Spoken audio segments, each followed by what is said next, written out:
Дэлхийн жишг Монголын банк. Гадаад худалдааны санхүүжилт. Голомт банк нь Монгол улс данхуудаа экспортын аккредитив ашиглан бүгд найрамдах хятад улс руу үндэсний үйлдвэрийн махан бүтээгдэхүүнийг экспортлоо. Улаанбаатар хотын үйлчилгээний салбар тэргүүлэгч бүтээн байгуулалтууд болсон Шангри-Ла зочид буудал, IMAX кинотеатр, Имарт худалдааны төвийн төслүүдийн хамтрагч банкар ажиллана. Голомт банк автод замын салбарт Голомт банкны санхүүжилт дээр нийтдээ 1700 гаруй километр автод замын бүтээн байгуулалтын ажлыг хийлээ. Голомт банк бүтээгч ирээдүйн төлөө. Голомт банк нь өдөөж хүн салбарыг хөгжүүлэх бодлогын хүрээний нийтдээ 140 төсөлд 190 гаруй тэрбум төгрөгийн санхүүжилтийг олгоод байна. Голомт банк уул уурхайн салбарт.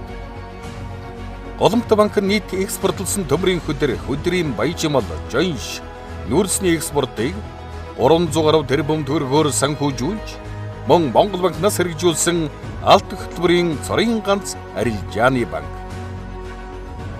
Голомт банк эрчим хүч дэдвүцийн салбарт.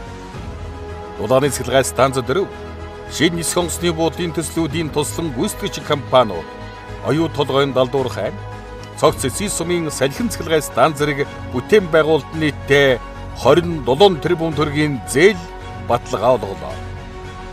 Голомт банк эрүүл мэндийн боловсролын салбарт Монгол улсад анхудаа туслын шингэний үйлдвэр ашиглалтанд орууллаа. Голомт банк орон сууцны салбарт Монгол улсын засгийн газар Монгол банкнаас хэрэгжүүлж байгаа МИК-ийн 80% орон сууцны зээлийн хүрээнд 600 тэрбум төгрөгийн зээлийг олгож, орон сууцны санхүүжилтийн 30 гаруй хувийг дангаран гүйцэтгэж байна. Голомт банк шатхууны салбарт Монгол улсад нийлүүлэгдэж байгаа нийт шатхууны импортын 40%-ийг санхүүжүүлсэн. Мөн шинжлэх технологид хийн авто машиныг цэнэглэх газын станцыг 18 аймагт барих санхүүжилтийг олголоо. Дэлхийн жишг Монголын банк.